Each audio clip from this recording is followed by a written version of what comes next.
الحمد للہ رب العالمین، والصلاة والسلام علی محمد الامین۔ اعوذ باللہ من الشیطان الرجیم، بسم اللہ الرحمن الرحیم۔ خواتین و حضرات، ہم سورہ مومنون کی آیت 78 سے درس کی ابتدا کر رہے ہیں۔ اس سے پیچھے تنبیہ فرمائی کہ جن لوگوں کو خطاب کیا جا رہا ہے وہ سرکشی کا فیصلہ کر چکے ہیں، اس لیے اب اس کا امکان نہیں ہے کہ یہ اس سے نکلیں، اور جن حقائق کی طرف پیغمبر توجہ دلا رہے ہیں ان کی طرف توجہ دلانے کے لیے تیار ہو جائیں۔ پھر ان کو تنبیہ کی کہ تم سے پہلے جن لوگوں نے یہ رویے اختیار کیے تھے ان کو ہم نے عذاب میں پکڑ لیا تھا، آخر تک نہ ان کے دل پروردگار کے سامنے جھکے، نہ ان کی زبانوں پر تضرع کا کوئی کلمہ آیا،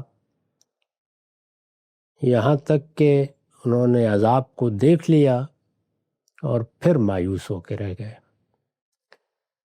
اس تنبیہ کے بعد فرمایا لوگوں خدا کی بات سنو، یعنی اس رویے کو چھوڑ دو، سرکشی اور تکبر کا طریقہ اختیار نہ کرو، جو بات کہی جا رہی ہے اس کو گوش حق نوش سے سنو، لوگوں خدا کی بات سنو۔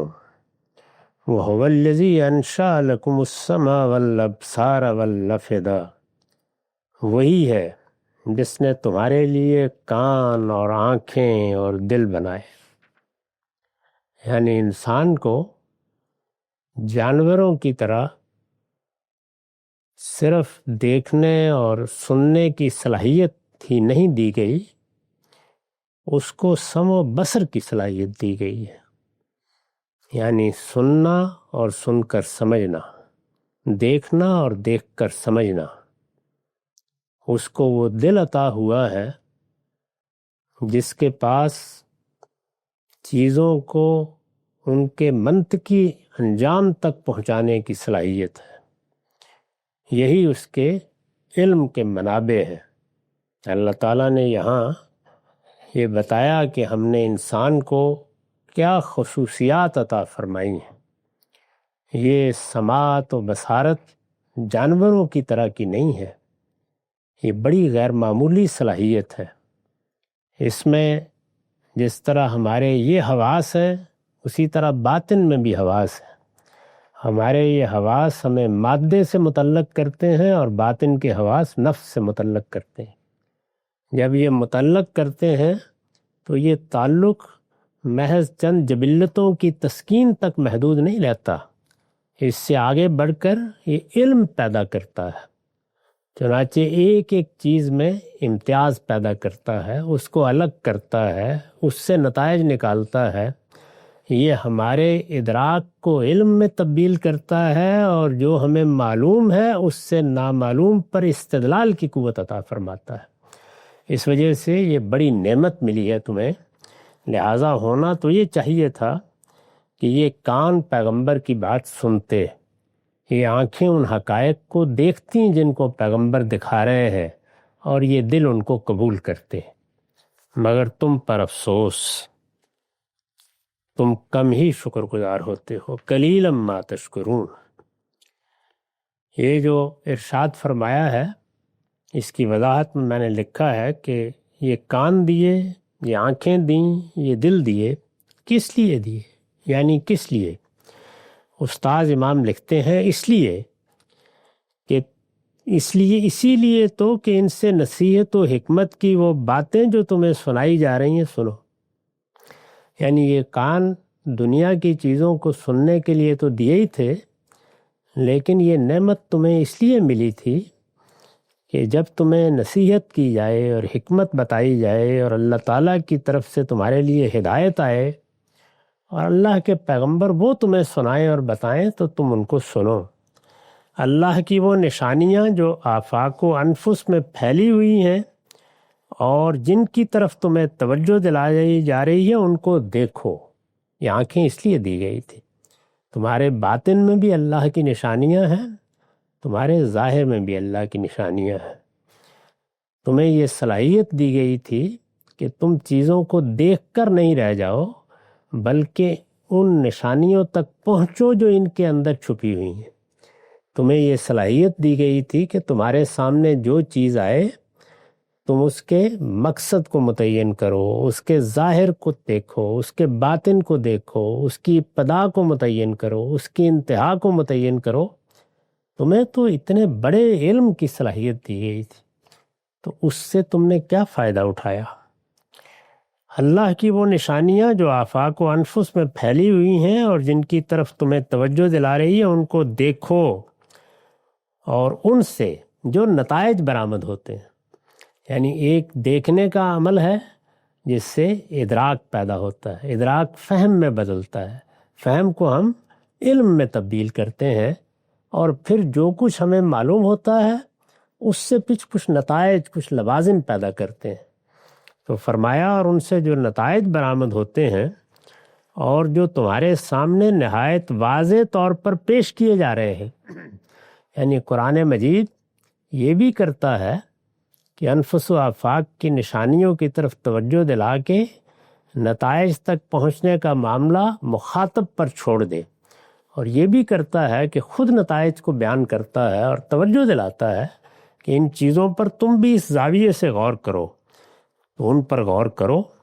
کان، آنکھ اور دل و دماغ کا اصلی مصرف یہی ہے، یعنی اللہ تعالیٰ نے یہ جو صلاحیتیں دی ہیں ان کا ایک وہ ظہور ہے جو اس عارضی دنیا کی زندگی کے لحاظ سے ہوتا ہے، یعنی ہم انہی صلاحیتوں کو استعمال کر کے زندگی گزارتے ہیں، اپنی سیاست، معیشت، معاشرت کو ترتیب دیتے ہیں، اپنے لیے سہولتیں پیدا کرتے ہیں، اور اس کے نتائج انسانوں کی تہذیبی ترقی کی صورت میں نکلتے ہیں۔ یہ اس کا ایک پہلو ہے، اور یہ بڑا ادنا پہلو ہے۔ تم نے اپنے آپ کو اس ادنا سے اشتغال کی نظر کر دیا۔ اس کا ایک برتر پہلو بھی ہے، اور وہ برتر پہلو یہ تھا کہ تم اس میں اپنے پروردگار کو دیکھو، تم اس کی نشانیوں کو دیکھو، تم اس کی ذات کو پہچانو، تم اس کی صفات کا علم حاصل کرو، اس کے سنن کو سمجھنے کی کوشش کرو۔ ان کا اصلی مصرف یہ تھا۔ یہ آنکھیں اس لیے دی گئی تھیں، کان اس لیے دیے گئے تھے، یہ دل و دماغ اس لیے دیے گئے تھے۔ لیکن تم عجیب شامت زدہ لوگ ہو کہ حق کو حق ماننے کے لیے دلیل کے بجائے تنبیہ کے ڈنڈے کا مطالبہ کر رہے ہو۔ یعنی قرآن مجید اللہ تعالیٰ کی رحمت بن کر آیا ہے، اللہ کا پیغمبر بھی رحمت بن کے آیا ہے۔ وہ تو چاہتے ہیں کہ تمہیں دلیل سے بات سمجھائیں، تمہارے دل و دماغ کو مطمئن کریں، تمہارے ساتھ شائستہ مکالمہ ہو، تمہیں حکمت سے اللہ کی دعوت پہنچائی جائے، تمہیں اچھے اسلوب میں توجہ دلائی جائے، اور تم عذاب کا مطالبہ کر رہے ہو۔ تو یہ تو وہی بات ہوئی کہ ایک معلم بڑی شفقت کے ساتھ سمجھانا چاہتا ہے، بتانا چاہتا ہے، علم دینا چاہتا ہے، اور کوئی متعلم اس کے بغیر بات سننے کے لیے تیار نہ ہو کہ وہ عصا ہاتھ میں پکڑ لے۔ تو اللہ تعالیٰ نے عذاب اور جزا و سزا کا بے شک ذکر کیا ہے، لیکن کیا اللہ تعالیٰ عذاب دینے کے لیے اس دنیا کو بنا کر بیٹھے ہیں؟ کیا وہ تمہاری پیٹھ پر تازیانہ برسانے کے لیے منتظر ہیں؟ وہ تو اپنی رحمت کے ساتھ منتظر ہیں، اپنی ہدایت کے ساتھ منتظر ہیں۔ وہ نعمتیں تمہیں دینا چاہتے ہیں، ابدی زندگی دینا چاہتے ہیں۔ تو کیسے شامت زدہ ہو گئے ہو کہ حق کو حق ماننے کے لیے دلیل کے بجائے تنبیہ کے ڈنڈے کا مطالبہ کر رہے ہو؟ آخر یہ کیا حماقت ہے! مگر تم پر افسوس، تم کم ہی شکر گزار ہوتے ہو۔ یہ جو انسان کو صلاحیتیں دی تھیں ان کا پہلے ذکر کیا۔ وَهُوَ الَّذِي ذَرَاكُمْ فِي الْأَرْضِ، اور وہی ہے جس نے تمہیں زمین میں پھیلا رکھا ہے۔ قرآن مجید نے یہاں جو لفظ استعمال کیا ہے اسی کی رعایت سے بعض دوسرے اسالیب بھی اختیار کیے ہیں۔ مثلا انسان کے پیدا ہونے کو بیان کیا ہے کہ انبتکم من الارض نباتا، جس طرح سے زمین سے نباتات اگتے ہیں تم بھی اسی طرح زمین کے پیٹ میں پیدا ہو کر پرورش پا کے جیسے نباتات باہر آ جاتے ہیں ایسے ہی باہر آئے ہو۔ اسی طرح جب یہاں کھیتی ہوتی ہے تو اس کا پھل پھیل جاتا ہے، اس کے لیے کھلیان بنتے ہیں، خرمن بنتے ہیں۔ انسان کے ساتھ بھی یہی ہوا ہے، وہ پھل نکلتا آتا ہے اور پھر انسان پھیلتے چلے جاتے ہیں۔ تو ذراکم کا لفظ اسی کو اپنے اندر لیے ہوئے ہے۔ وہی ہے جس نے تمہیں زمین میں پھیلا رکھا ہے۔ تو فرمایا کہ جب پھیلایا اس نے ہے تو وہ کہہ رہا ہے کہ ایک دن آئے گا کہ اسی کی طرف سمیٹے جاؤ۔ یعنی اگر وہ پھیلانے کی طاقت رکھتا ہے اور اس بڑے پیمانے پر اس نے اربوں کی تعداد میں تمہیں پھیلا دیا ہے تو کیا سمیٹنے کی طاقت نہیں رکھتا؟ کیسی احمقانہ باتیں کرتے ہو۔ اور ایک دن آئے گا کہ اسی کی طرف سمیٹے جاؤ گے۔ میں نے اس پر لکھا ہے، یہ ایک ہی جملے میں قرآن نے کمال بلاغت کے ساتھ معاد کے امکان اور اس کی ضرورت کی طرف بھی اشارہ کر دیا اور توحید کی دلیل بھی واضح کر دی۔ معاد یعنی قیامت، آخرت، جزا و سزا۔ قرآن مجید نے یہ بھی واضح کر دیا کہ یہ کوئی ناممکن چیز نہیں ہے کہ تمہارا وہ پروردگار جس نے تمہیں بنایا، وہ پروردگار جس نے تمہیں اس وسعت کے ساتھ پھیلایا ہے، وہ ایک دن تم سب کو سمیٹ کر تمہارا محشر بپا کر دے اور پھر تمہیں نئی زندگی عطا فرمائے۔ یہ اس کے لیے کچھ بھی مشکل نہیں ہے۔ پھر یہ کہ اس کی ضرورت بھی ہے اور توحید کی دلیل بھی اس کے ساتھ ہی واضح کر دی ہے۔ مطلب یہ ہے کہ تم اسی طرح زمین میں پھیلا دیے گئے ہو جس طرح ایک کسان اپنے کھیت میں بیج بکھیرتا ہے۔ چنانچہ ذراکم کے الفاظ بھی اسی تمثیل پر دلالت کرتے ہیں۔ تم اسی طرح زمین میں پھیلا دیے گئے ہو جس طرح ایک کسان اپنے کھیت میں بیج بکھیرتا ہے، تو اسی لیے بکھیرتا ہے کہ ایک دن تمام فصل کو اکٹھا کر کے اپنے کھلیان میں جمع کرے گا، اور کبھی پسند نہیں کرتا کہ کوئی دوسرا بھی اس کی بوئی ہوئی فصل میں اس کا شریک ہو جائے۔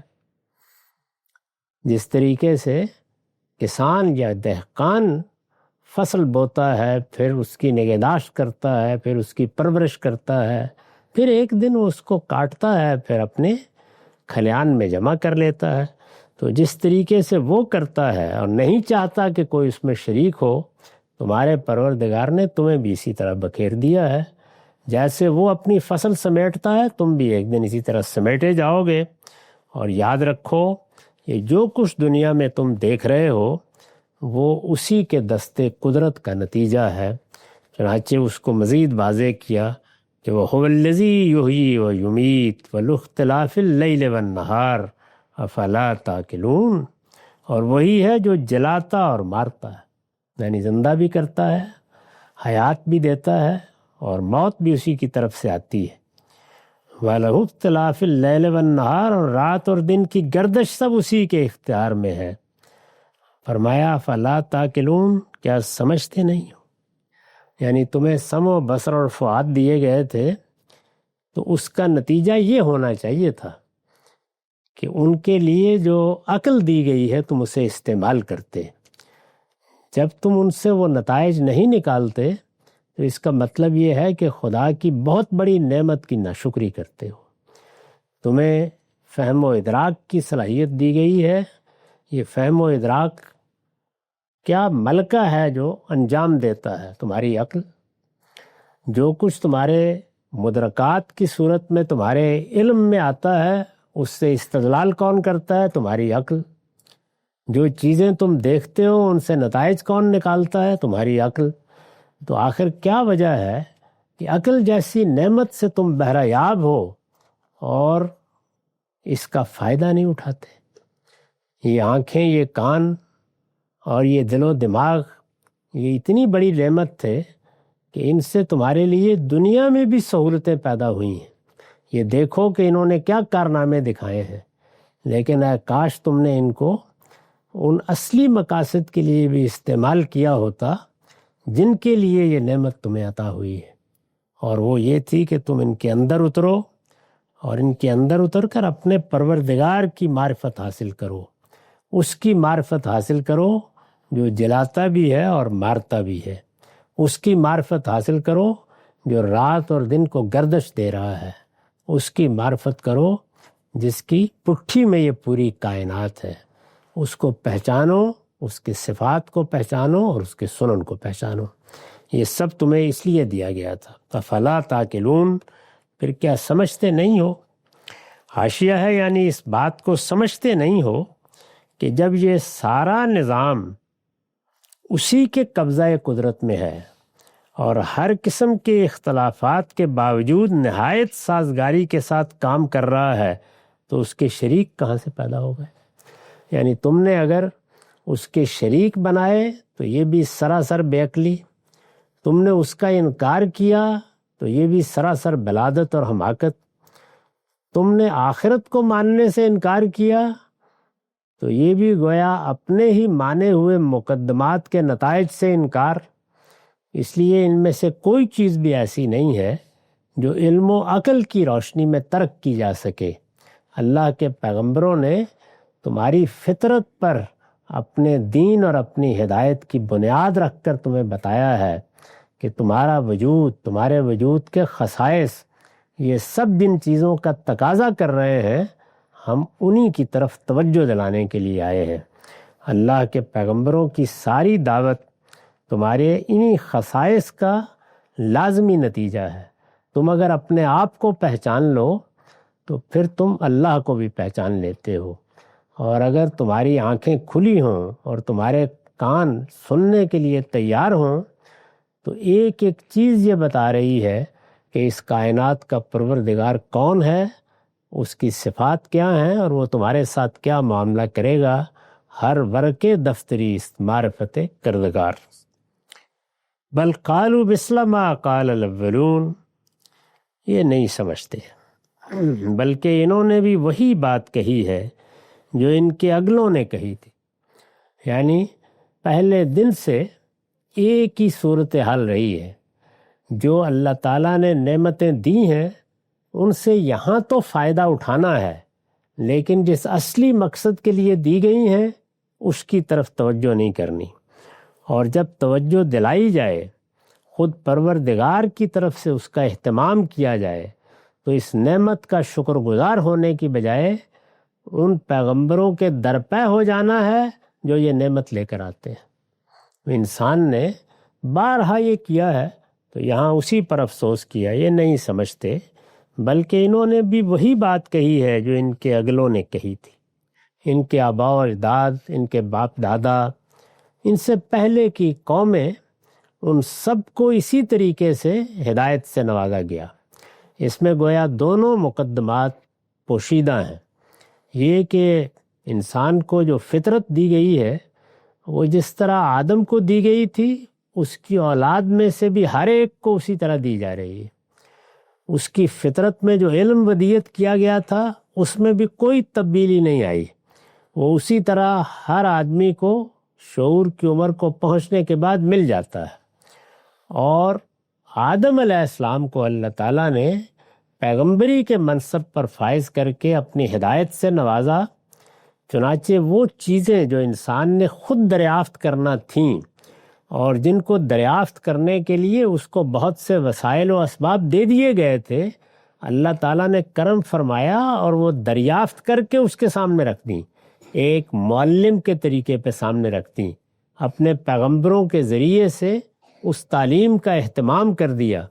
یہ سب کیا، انسانوں نے البتہ اس کو قبول کرنے کے بجائے وہی رویہ اختیار کیا جس سے پیچھے اللہ تعالیٰ نے متنبع فرمایا کہ سرکشی اور تکبر اختیار کر لیا۔ یہ نہیں سمجھتے، بلکہ انہوں نے بھی وہی بات کہی ہے جو ان کے اگلوں نے کہی تھی۔ بل قالوا مثل ما قال الاولون، قالوا اذا متنا وكنا ترابا وعظاما ائنا لمبعوثون، انہوں نے کہہ دیا کہ کیا جب ہم مر جائیں گے اور مٹی اور ہڈیاں ہو جائیں گے تو کیا دوبارہ اٹھائے جائیں گے؟ یعنی اللہ تعالیٰ کو یا خالق کو یا اس کائنات کا کوئی بنانے والا ہے، اس کو اجمال میں لوگ بالعموم مان لیتے ہیں۔ ذرا بحث کی جائے تو یا اپنے عجز کا اعتراف کر لیتے ہیں اور یا امکان کے حد تک کہہ دیتے ہیں کہ ہو سکتا ہے ہو۔ فلسفے کی، علم کی پوری تاریخ میں یہ اقرار و اعتراف مل جاتا ہے، یعنی اجمال میں۔ لیکن جب بتایا جاتا ہے کہ وہ ایک حی و قیوم ہستی ہے، وہ تمہارا پروردگار ایک زندہ حقیقت ہے، وہ اس کائنات سے ماورا ایک ایسی شخصیت ہے جس کے ساتھ تمہارا معاملہ ہونا ہے، اس کے صفات ہے، وہ تمہیں جو کچھ صلاحیتیں دے رہا ہے ان کے لیے جواب دہ ٹھہرانے والا ہے، ایک دن اس کے ساتھ تمہاری ملاقات ہونی ہے۔ تو یہ باتیں پھر سمجھ میں نہیں آتی انسان کی، چنانچہ بالعموم آخرت کا وہ انکار کر دیتا ہے۔ اللہ تعالیٰ نے بتایا کہ جن لوگوں کی طرف ہم نے اپنے پیغمبر بھیجے انہوں نے زیادہ تر یہی کیا، یہی بات انہوں نے کہی کہ چلیے مان لیا زمین و آسمان کا خالق ہے، لیکن یہ کیا بات ہوئی کہ ایک دن ہم جب مریں گے تو ہمیں اٹھایا جائے گا اور ہمارا حساب ہوگا اور اس میں کسی اور ہی پیمانے پر چیزیں دیکھی جائیں گی، یہ سمجھ میں نہیں آتا۔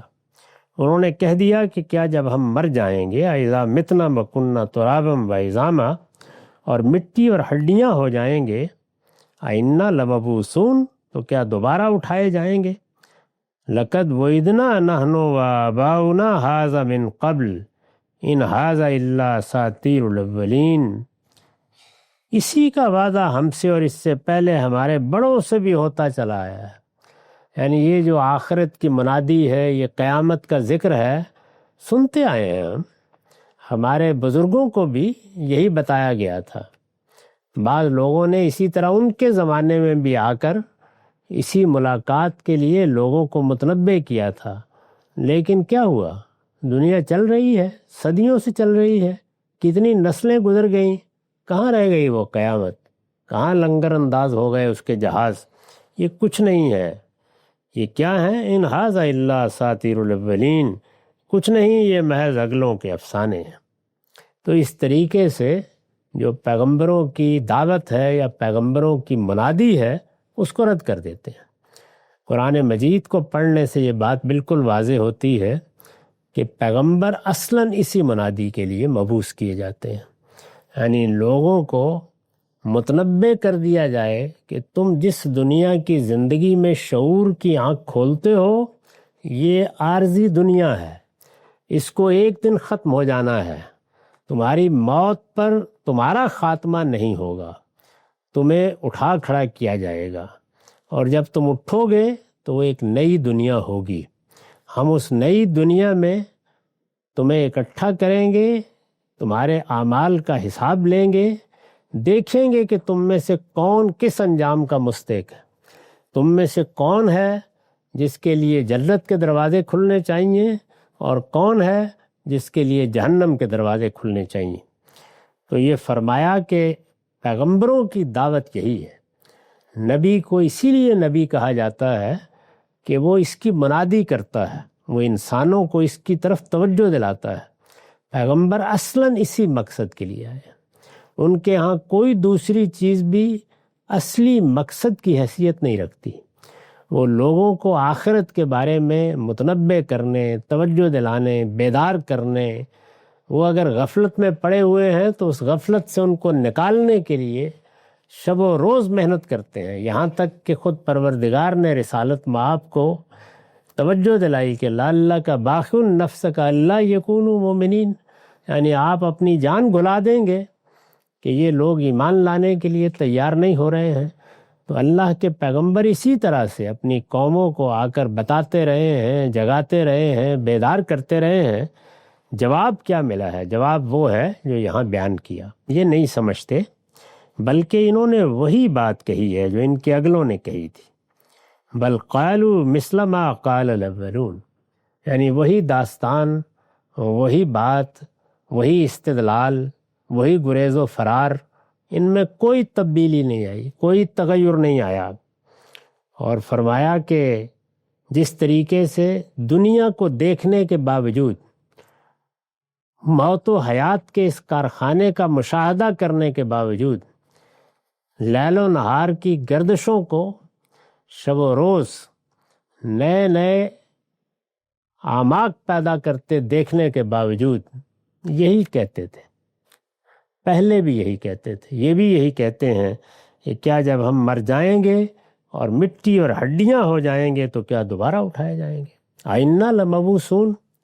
یہی استبعاد ہے جو سب نے پیش کیا، اور جب ان کو توجہ دلائی گئی کہ اس سے پہلے بھی تمہارے بزرگوں کے سامنے پیغمبروں نے آ کر اسی حقیقت کی منادی کی تھی، تو انہوں نے کہا کہ پھر اس منادی کا کیا بنا؟ ہوتی رہی، دن گزرتے رہے، نسلیں آتی رہیں، نسلیں جاتی رہیں، آخر وہ قیامت کہاں رہ گئی؟ ہم نے تو دیکھی نہیں۔